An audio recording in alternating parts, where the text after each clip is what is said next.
Assalamualaikum warahmatullahi wabarakatuh. Kami dari kelompok 1 akan mempresentasikan manajemen pajak terkait pemeriksaan pajak, keberatan, banding, dan penjualan kembali, serta manajemen pajak dalam pemanfaatan tax insentif.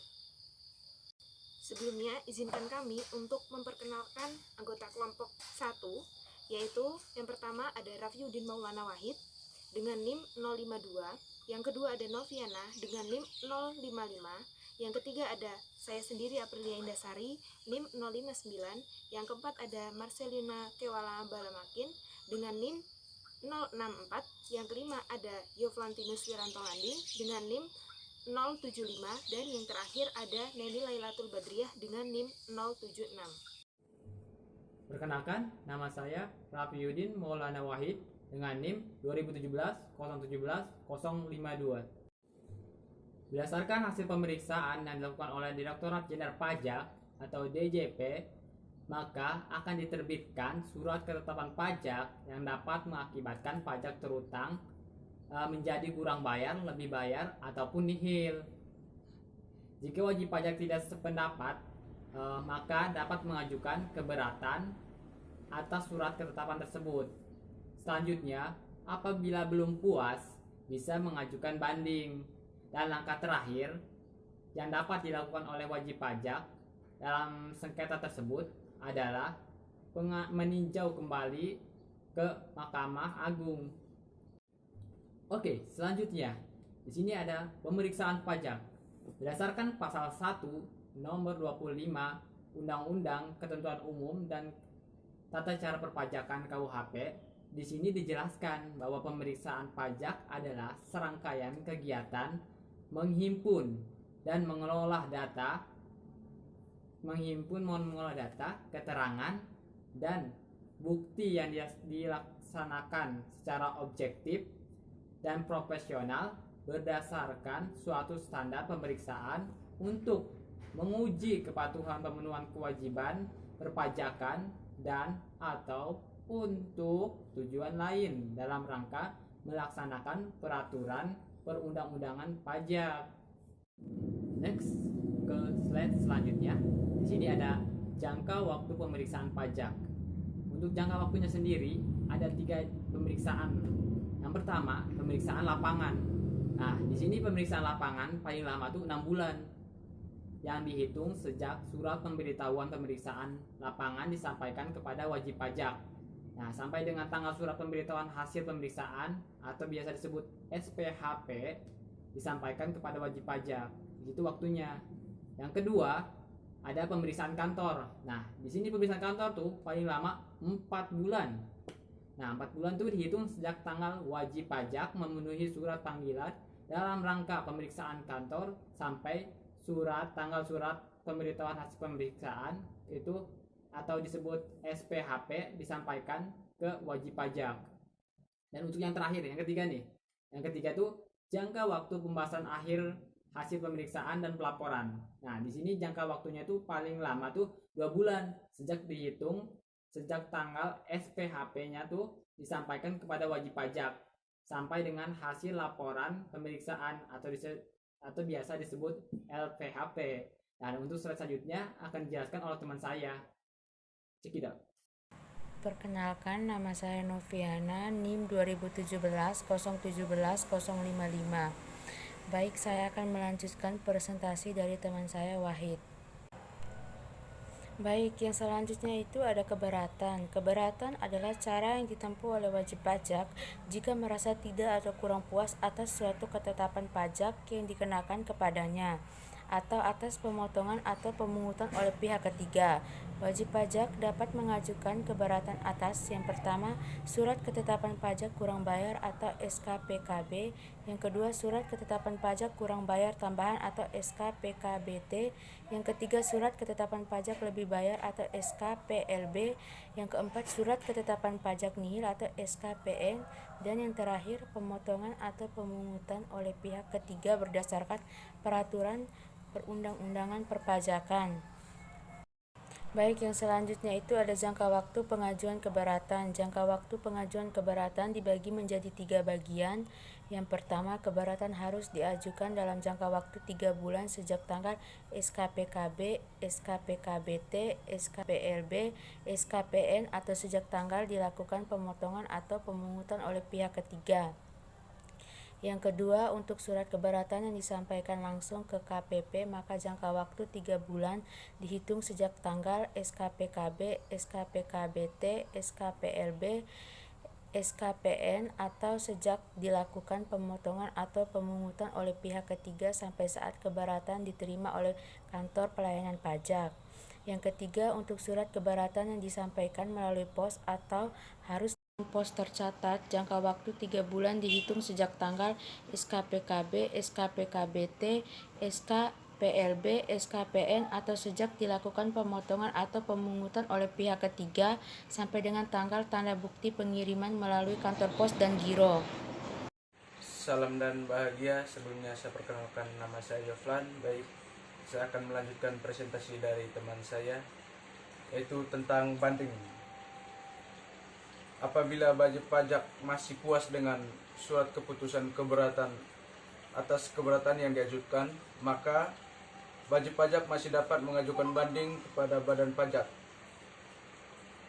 Dengan syarat yang pertama tertulis dalam bahasa Indonesia, yang kedua dalam jangka waktu 3 bulan sejak keputusan keberatan diterima, yang ketiga alasan yang jelas, yang keempat dilampiri salinan surat keputusan atas keberatan, yang kelima terhadap satu keputusan diajukan surat banding, yang keenam jumlah pajak yang terutang dimaksud telah dibayar sebesar 50%. Yang berikut peninjauan kembali. Apabila pihak yang bersangkutan tidak atau belum puas dengan keputusan pengadilan pajak, maka pihak yang bersangkutan dapat mengajukan peninjauan kembali kepada Mahkamah Agung melalui pengadilan pajak dan hanya dapat diajukan 1 kali.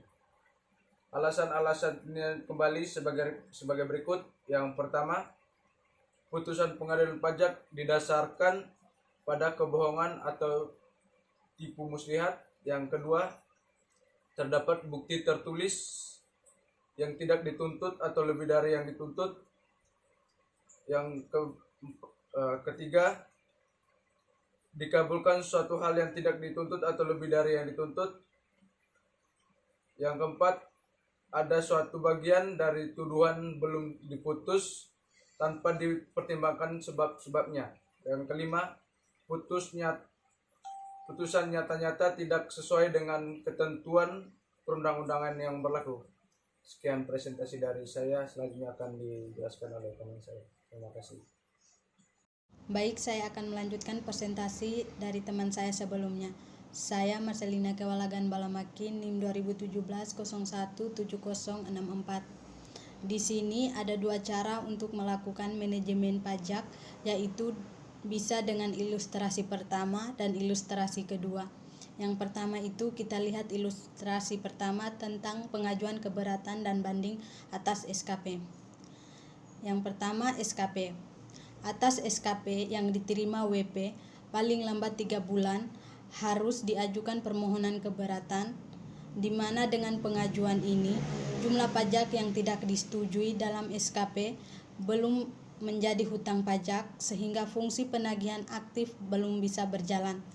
Yang kedua, permohonan keberatan, di mana paling lambat 1 tahun sejak permohonan diterima lengkap, DJP wajib mengeluarkan SK keberatan sebagai atau menolak permohonan WP. Apabila terdapat pajak yang masih harus dibayar tetapi tidak mengajukan banding, maka fungsi penagihan aktif berjalan dan WP dikenakan tambahan 50%. Yang ketiga, SK keberatan, di mana apabila WP mengajukan banding, yang paling lambat permohonan dikirimkan ke pengadilan pajak 3 bulan sejak SK keberatan diterima, maka fungsi penagihan aktif belum berjalan. Yang keempat, permohonan banding. Apabila hasil keputusan pengadilan pajak terdapat pajak yang masih harus dibayar, maka fungsi penagihan aktif akan berjalan dan WP dikenakan tambahan sanksi 100%. Yang kedua, kita lihat ilustrasi yang kedua, itu tentang pengajuan gugatan atas SKP. Yang pertama, SKP.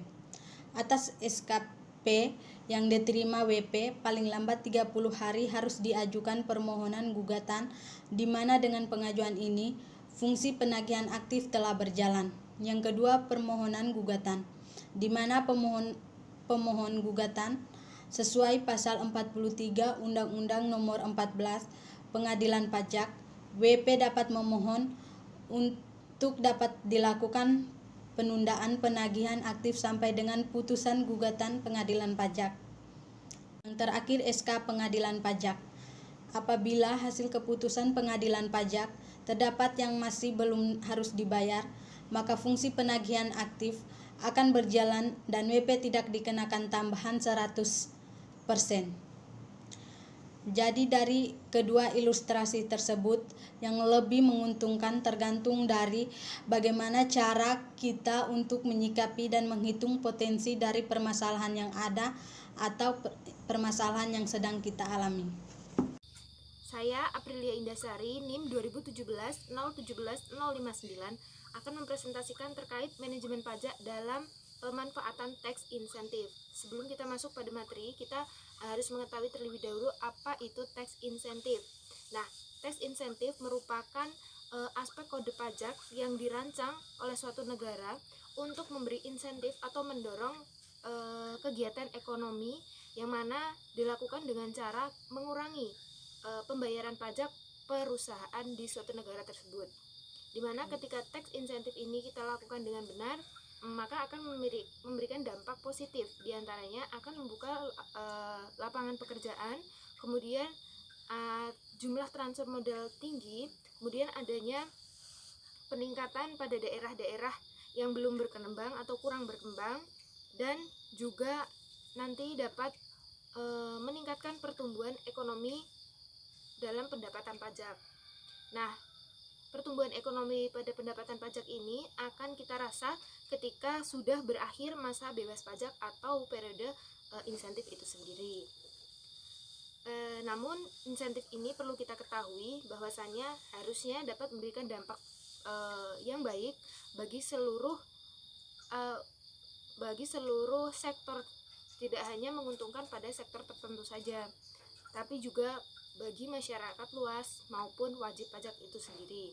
Nah, salah satu upaya hukum yang dapat dilakukan oleh wajib pajak untuk memperkuat perencanaan pajak adalah dengan cara memanfaatkan secara cerdas dalam pemberian fasilitas perpajakan pada daerah tertentu. Yang dimaksud daerah tertentu di sini adalah daerah yang mana layak untuk dikembangkan, namun sarana dan prasarananya masih terbatas atau kurang memadai, seperti itu.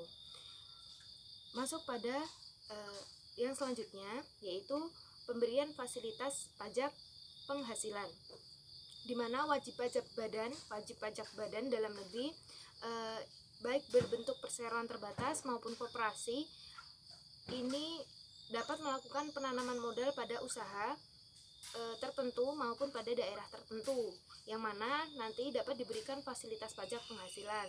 Nah, apa saja fasilitas pajak penghasilan? Yang pertama itu ada pengurangan penghasilan neto sebesar 30% selama 6 tahun. Jadi per tahunnya 5%, dari 30% dibagi dengan 6 tahun. Yang kedua ada penyusutan dan amortisasi yang dipercepat. Yang ketiga ada pengenaan pajak penghasilan atas dividen yang dibayarkan kepada subjek luar negeri sebesar 10%, dan yang keempat adanya kompensasi kerugian yang lebih lama dari 5 tahun, namun tidak boleh lebih dari 10 tahun. Demikian. Fasilitas perpajakan ini tidak berlaku secara otomatis, jadi kita harus mendaftarkan, pihak perusahaan itu harus mendaftarkan terlebih dahulu pada KPP setempat, yang mana nanti diberikan formulir oleh pihak KPP yang kita isi dan kita lengkapi dengan dokumen-dokumen untuk mendukung surat permohonan tersebut. Nah, nantinya Jika syarat atau dokumen dan juga formulir sudah terisi dengan benar, selanjutnya tim KPP akan melakukan survei yang mana nanti akan didampingi oleh tim dari perusahaan itu sendiri untuk mengevaluasi apakah daerah tertentu tersebut telah sesuai dengan syarat yang telah ditetapkan oleh Kementerian Keuangan atau belum. Nah, apabila sudah sesuai dengan yang telah ditetapkan oleh Kementerian Keuangan, nanti Kanwil pada Kanwil Pajak Wilayah akan mengeluarkan surat perpajakan surat persetujuan penetapan daerah tertentu. Namun memang tidak mudah untuk mendapatkan surat persetujuan ini.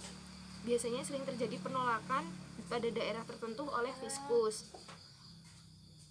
Ketika terjadi penolakan, yang dapat kita lakukan atau solusinya adalah wajib pajak pemohon disarankan untuk mengajukan peninjauan kembali. Demikian. Selanjutnya akan dijelaskan oleh rekan saya. Dari saya cukup sekian, terima kasih. Baiklah, saya Neni Lailatul Badriyah, NIM 2017-017076. Nah, di sini saya akan melanjutkan presentasi dari rekan saya. Selanjutnya yaitu ada macam-macam bentuk insentif pajak, di mana yang pertama yaitu pengecualian dari pengenaan pajak, kemudian yang kedua ada pengurangan dasar pengenaan pajak, yang ketiga ada pengurangan tarif pajak, dan yang keempat ada penangguhan pajak. Nah, di sini yang pertama yaitu pengecualian dari pengenaan pajak. Jenis insentif tersebut memberikan hak kepada wajib pajak agar tidak dikenakan pajak dalam jangka waktu tertentu yang ditentukan oleh pemerintah. Namun, diperlukan kehati-hatian dalam mempertimbangkan pemberian insentif tersebut.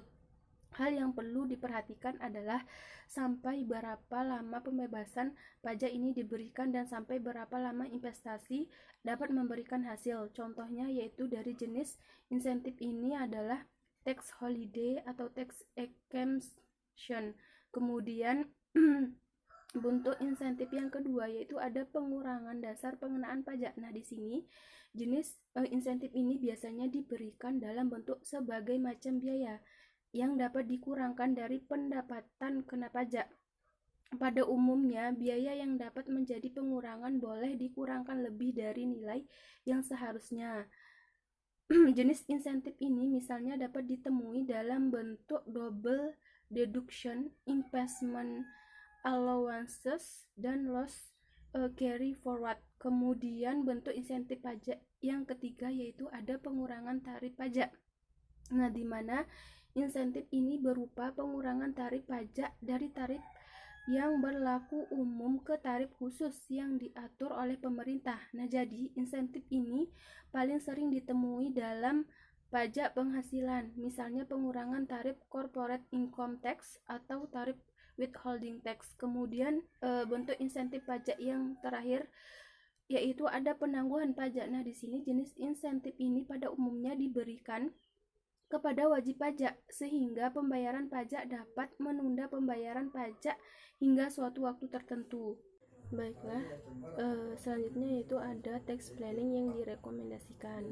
Yang pertama yaitu ada kelengkapan dokumentasi dan administrasi, yang dimana setelah investor mendapatkan surat persetujuan penanaman modal beserta rinciannya yang diterbitkan oleh Kepala BKPM dan NPWP telah diterbitkan oleh Kantor Pelayanan Pajak atau KPP, maka sebaiknya investor secepatnya mengurus surat persetujuan penetapan daerah tertentu di KPP setempat dengan melalui tahapan-tahapan yang telah dijelaskan sebelumnya. Kemudian jangan pernah meremehkan tambahan dokumen yang diminta oleh Fiskus untuk memperkuat upaya hukum bagi pemberlakuan. Tax planning yang direkomendasikan yang kedua yaitu ada penyambutan dan pelayanan yang ramah. Nah, di sini maksudnya memberikan pelayanan yang optimal dan positif terhadap Fiskus, termasuk aparat pajak yang melakukan survei lapangan serta melakukan pendampingan pada saat turun ke lapangan dan menjalin kerjasama yang positif dengan harapan akan mendapatkan hasil yang memuaskan khususnya bagi wajib pajak. Yang ketiga yaitu ada menjaga hubungan dan komunikasi yang baik. Nah, di sini maksudnya dalam menangani pengurusan tersebut harus dibentuk tim pelaksana sebagai bagian dari risk management, atau kita sebut saja sebagai tim sukses nah dari perusahaan. Kemudian tim pelaksana dikoordinasikan oleh task manager dengan tim operasional lapangan perusahaan yang bersangkutan. Sekian presentasi dari saya, kurang lebihnya mohon maaf. Salam. Demikian presentasi dari kelompok 1. Terima kasih.